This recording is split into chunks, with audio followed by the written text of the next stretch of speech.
आज ही Doubtnut app download करें। Doubtnut पर अपने सभी गणित, रसायन विज्ञान, भौतिक विज्ञान और जीव विज्ञान के डाउट्स का करो सफाया। बस प्रश्न की फोटो खींचो, एक ही प्रश्न को क्रॉप करो और तुरंत वीडियो सोल्यूशन पाओ। अभी डाउनलोड करें।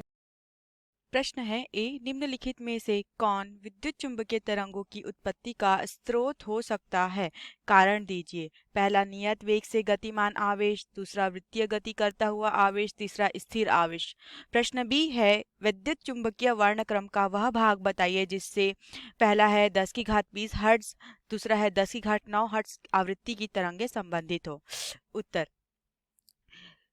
यहाँ पर दिया हुआ है कि नियत वेग से गतिमान आवेश तरंगों की उत्पत्ति का स्रोत हो सकता है कि नहीं हो सकता है। ठीक है, देखो तरंगों की उत्पत्ति के लिए होता क्या है, विद्युत चुंबकीय तरंग की उत्पत्ति तब होती है, मान लो यह स्थिर आवेश है। ठीक है, स्थिर आवेश है मतलब इसमें क्या होगा, स्थितिज ऊर्जा होगी। ठीक है, इसको हम क्या करते हैं, त्वरित करने के कारण क्या होता है, यह समय के साथ गतिमान होता है। ठीक है, समय के साथ गतिमान होता है, तब जाकर के क्या होता है, विद्युत जो तब जाके क्या होता है, इसमें इसमें विद्युत क्षेत्र उत्पन्न होता है। ठीक है, और इस विद्युत क्षेत्र के उत्पन्न होने के कारण क्या होता है, चुंबकीय क्षेत्र भी उत्पन्न होता है, क्योंकि हम जानते हैं कि विद्युत क्षेत्र चुंबकीय क्षेत्र की उत्पत्ति का कारण होता है। तो यहाँ पर क्या है, नियत वेग से गतिमान आवेश है, तो पहला में क्या होगा, अगर जो नियत वेग से गतिमान आवेश है वह उत्पत्ति का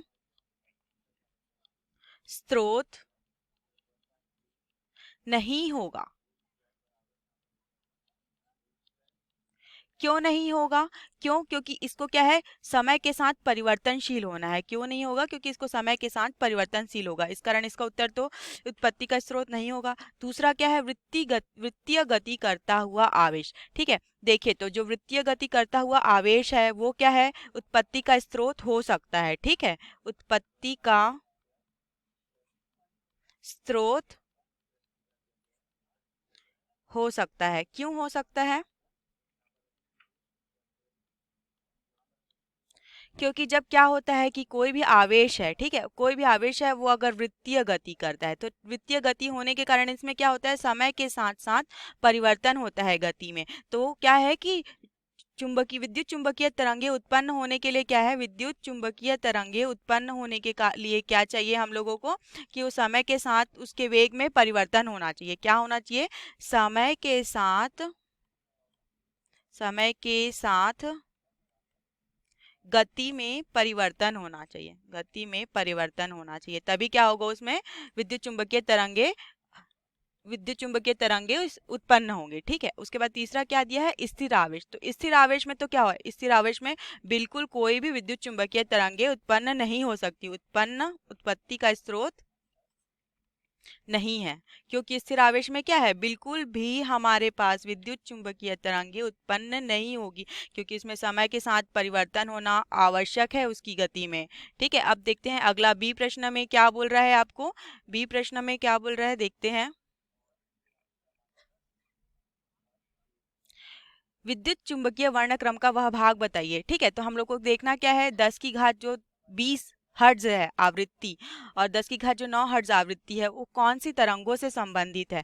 ठीक है, तो हम देखते हैं इस चित्र, हमें यहाँ पर विद्युत चुंबकीय तरंगों का वर्णक्रम प्रदर्शित किया गया है। ठीक है, तो देखो यहाँ पर हमको क्या पूछा है, 10 की घात 20 हर्ट्ज के लिए तथा 10 की घात 9 हर्ट्ज के लिए आवृत्ति। ठीक है, तो आवृत्ति में देखते हैं कि यह क्या है, इसकी आवृत्ति है। यहाँ पर 10 की घात 20 हर्ट्ज कहाँ पर आता है, यह कहाँ पर आता है, आपके गामा किरणों में आता है। ठीक है, तो हमारा पहला उत्तर क्या हो जाएगा बी का, कि जो 10 की घात 20 हर्ट्ज आवृत्ति है वो किससे संबंधित है, गामा किरणों से संबंधित है। ठीक है, गामा किरणें। और उसके बाद दूसरा क्या था, 10 की घात 9 हर्ट्ज था। ठीक है, तो 10 की घात 9 हर्ट्ज किससे संबंधित है, 10 की घात 9 हर्ट्ज यहाँ पर है, ये क्या है, हमारा सूक्ष्म तरंगों से। ठीक है, सूक्ष्म तरंगों से संबंधित है। ठीक है, इस प्रकार हमें अपने प्रश्न का उत्तर प्राप्त होता है। धन्यवाद। कक्षा 6 से 12वीं से लेकर नीट, IIT, JEE वो एडवांस के लेवल तक 1 करोड़ से ज्यादा छात्रों का भरोसा। आज ही डाउनलोड करें डाउटनेट ऐप या व्हाट्सएप करें अपने सारे डाउट्स 8400 400 400 पर।